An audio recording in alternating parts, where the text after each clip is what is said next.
नमस्कार दोस्तों, कैसे हैं आप सब। मैं स्वागत करता हूं आपका हमारे YouTube चैनल इनसाइट्स पर।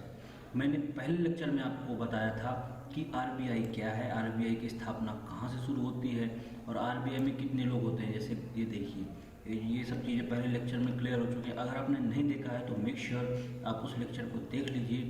डिस्क्रिप्शन में भी उसकी लिंक है। और ये सब चीज़ें जो बहुत इंपॉर्टेंट है और आती भी हैं, जैसे मैं बात करूं, कई बार बैंकिंग रेगुलेशन एक्ट का ईयर पूछ चुका है आपको। आईबीपीएस में ये पूछ चुका है कि एक्ट कौन सा था जिससे आरबीआई की स्थापना की गई है। और ये डिपॉजिट DICGC 1961 का एक्ट है। ये ईयर बहुत इंपॉर्टेंट है, ये याद कर लीजिएगा। तो ये सब हो चुके हैं पिछले लेक्चर में। अगर आपने नहीं देखा है तो मेक श्योर कि डिस्क्रिप्शन में लिंक है, उसको चेक करें और देख लें। आज हम जो पढ़ने जा रहे हैं वो हमारे लिए की features of bank note introduce by RBI होगा। जी हाँ, आज हम ये पढ़ने जा रहे हैं पूरी चीज़ें कि क्या क्या होती हैं आरबीआई के अंदर और फीचर्स क्या है बैंक नोट के, जो कि इशू किए हैं हाल ही में। पहले भी इशू किए हैं। फिर आपको पता होगा कि जो नोटबंदी आ गई थी हमारी 2016 में, 8 नवंबर 2016 को। उसके बाद फिर 2000 का नया नोट आया था, तो उससे क्या क्या चेंजेस आए, वो क्या है, ये भी कई बार पूछ लेता है कि किस कलर की है, उसमें कौन सी केव्स है, क्या चित्रित किया गया है, ये सब चीज़ें। तो मेक श्योर कि आप चैनल को सब्सक्राइब जरूर करें। हम रेगुलर आपके लिए अपडेट लाते रहेंगे। चैनल को सब्सक्राइब करें, शेयर करें अपने दोस्तों के साथ और लाइक जरूर करें। दोस्तों, बहुत मोटिवेशन मिलती है मेरे को आपके एक लाइक से। ठीक है, तो प्लीज़ लाइक ज़रूर करें इस चैनल को और शेयर करें अपने फ्रेंड्स के साथ। ये बिल्कुल फ्री है। पीडीएफ भी आपको अवेलेबल करा दी जाएगी। आप डिस्क्रिप्शन चेक कर सकते हैं पीडीएफ के लिए। हम रेगुलर आपको ये लेक्चर और पीडीएफ अवेलेबल करते हैं। चलिए शुरू करते हैं आज बिना किसी देरी के। तो सबसे पहले आती है 20 रुपये की नोट। आपको पता होगा, अगर आपके पास 20 रुपये की नोट है आप उसको खोल कर देख लीजिए। इसमें जो सबसे इंपॉर्टेंट चीज़ है वो एलोरा केव्स है। ठीक है, ये आपको याद रखना है, जो कि यूनेस्को वर्ल्ड हेरिटेज साइट है। और उसके बाद आती है हमारी 100 रुपये की नोट में। आपको ये याद रखना है कि यहाँ रानी की वाव बनी हुई है, जो कि गुजरात में है। ठीक है, और उसके बाद आती है 10 रुपये की नोट। जैसे 10 रुपये की नोट में आपको ये पूछ सकता है कि क्या बना हुआ, तो सन टेम्पल कोणार्क का बना हुआ है। हाँ दोस्तों, में एक क्वेश्चन है कि अगर आपको पता हो कि जो कोणार्क का सन टेम्पल वो किसने बनवाया था, तो प्लीज़ नीचे कमेंट जरूर करें। आपके कमेंट का बेसब्री से इंतजार रहता है, तो प्लीज़ का कमेंट जरूर करें या गूगल करके ही कमेंट करें ताकि आपको याद रह सके वो। 200 रुपये की नोट में सांची स्तूप बना, जो कि मध्य प्रदेश में है। 500 की नोट में रेड फोर्ट बना, सबसे इम्पोर्टेंट 500 की नोट है, क्योंकि इसमें रेड फोर्ट बना है जहाँ हमारे नरेंद्र मोदी जी हर साल 26 जनवरी को झंडा फहराते हैं। 2000 की नोट जो नई रिलीज हुई थी उसमें मंगलयान बना है। अब देखिए, यहाँ से क्वेश्चन ये भी आ सकता है कि मंगलयान क्या है। मंगलयान एक मिशन था जो 5 नवंबर 5/11/2013 को लॉन्च हुआ था। ठीक है, उसको बोलते हैं मंगलयान मिशन। तो ये बहुत इंपॉर्टेंट है, याद रखिएगा। तो इस प्रकार से हमने नोटों के बारे में थोड़ी जानकारी ले ली। 50 रुपीज़ में हम्पी विद चैरियट बना है, मतलब आपको पता होगा कि हम्पी क्या होता है। It's a group of monuments in Hampi. आपको पता होगा हम्पी कहाँ है, कर्नाटक में है। जी हाँ, सेंट्रल कर्नाटक में है। और मोस्ट इम्पॉर्टेंट चीज़ जो अब आएगी, ये आपको इंटरव्यू में भी सहायता करेगी और आपके ऑब्जेक्टिव क्वेश्चन में भी सहायता करेगी। मॉनेटरी पॉलिसी क्या है। कई लोग कंफ्यूज रहते हैं कि मॉनेटरी पॉलिसी क्या है, आखिरकार मॉनेटरी पॉलिसी के अंदर होता क्या है। तो चलिए मैं आज आपको बताता हूँ कि मॉनेटरी पॉलिसी क्या होती है। मॉनेटरी पॉलिसी वो होती है जिससे मेनली इन्फ्लेशन को रिड्यूस करती है हमारी सरकार, या मैं कहूँ कि मनी सप्लाई, हेल्दी इकोनॉमिक्स के लिए जो मनी सप्लाई होती है उसको कंटिन्यू फ्लो देने के लिए मॉनेटरी पॉलिसी को यूज किया जाता है। मॉनेटरी पॉलिसी में credit, cash, cheques and money markets, mutual funds included हैं। Most important is credit.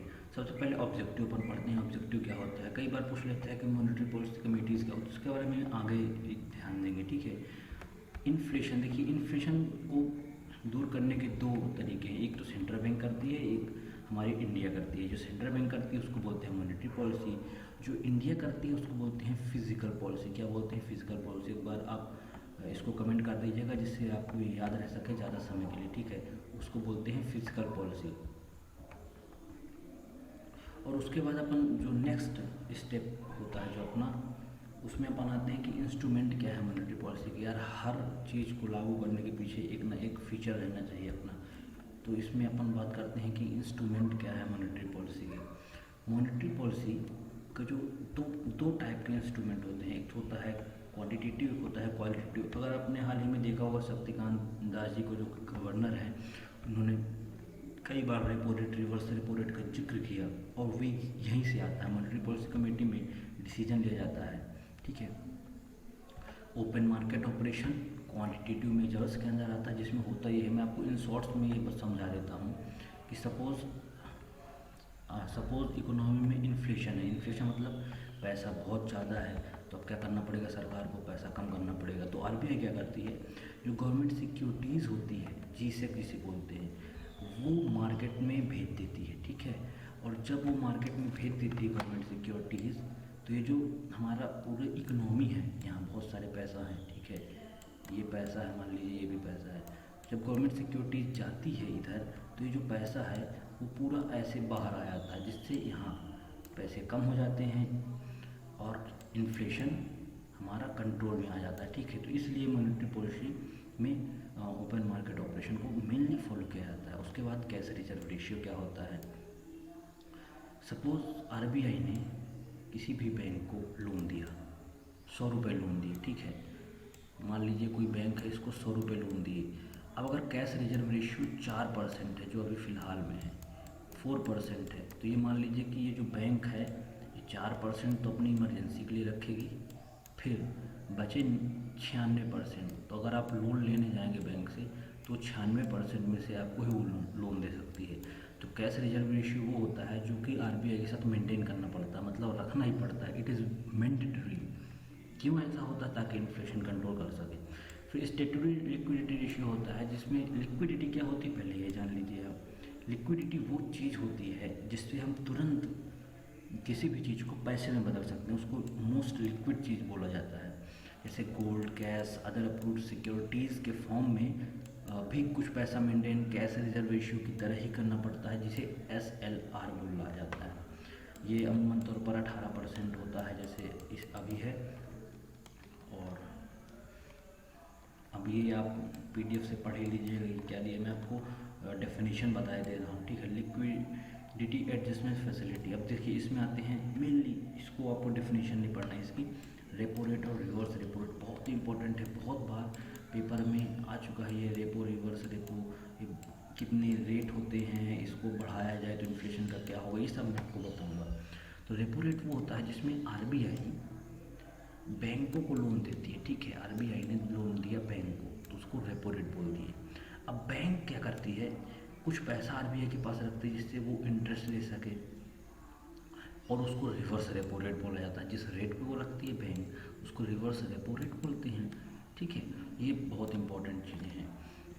और सपोज अगर इन्फ्लेशन है तो जो रेपो रेट है वो बढ़ा दिया जाता है।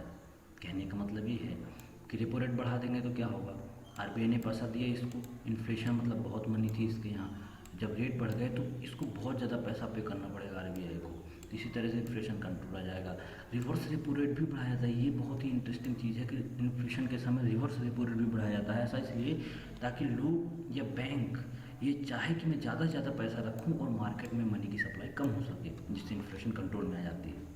MSF क्या होती है, ओवरनाइट फंड के लिए, मतलब अगर रातों रात अगर बैंक के पास पैसों की कमी हो गई है, तो MSF का यूज करके एक ऐसा इंस्ट्रूमेंट होता है जिसको यूज करके वो अपनी फंडिंग को कंटिन्यू कर सकती है। ठीक है, उसके बाद बैंक रेट क्या होता है, बैंक रेट वो रेट होता है जिससे नीचे कोई भी हमारे जो पब्लिक सेक्टर बैंक है, किसी भी पर्सन को या बंदे को पैसे नहीं दे सकते हैं। ठीक है, बैंक रेट अमूमन तौर पर ये जो मान लीजिए आरबीआई है, तो 90 डेज से 1 साल के लिए होता है, ये 14 दिन अभी हो गया है हालांकि।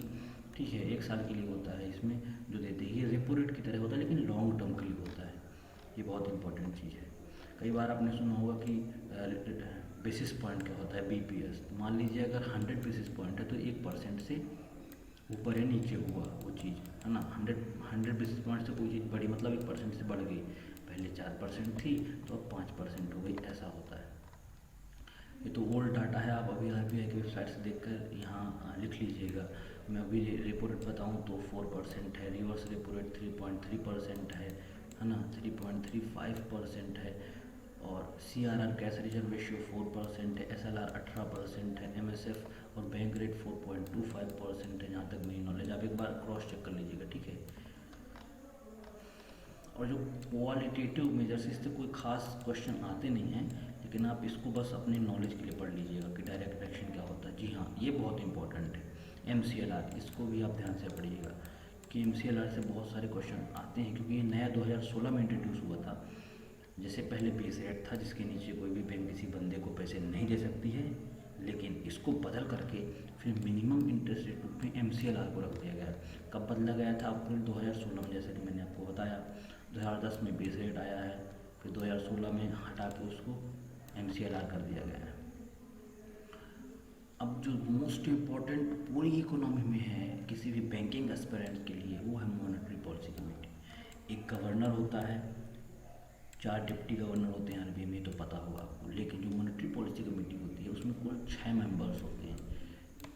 3 मेंबर्स RBI के और 3 मेंबर्स गवर्नमेंट ऑफ इंडिया के, वो भी रिप्रेजेंटेटिव्स होते हैं, और एक गवर्नर होता है। In case of tie voting होती है किसी भी पॉलिसी पे, तो गवर्नर का वोट फिर लास्ट में काउंट किया जाता है, हमेशा वो वोट देता नहीं है। कंपोजिशन जैसा कि मैंने आपको बताया, 3 each will be deciding and this, इसको आप आराम से पढ़िएगा।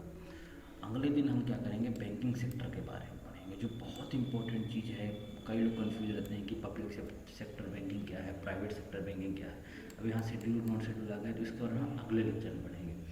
तो प्लीज़ दोस्तों, मेरे चैनल को सब्सक्राइब करिए। बहुत कम सपोर्ट आपकी ओर से आ रहा है, शेयर करिए मेरे चैनल को, और मैं आपको free of cost content provide कर रहा हूँ। प्लीज़ सपोर्ट करिए और सब्सक्राइब करिए। बहुत बहुत धन्यवाद।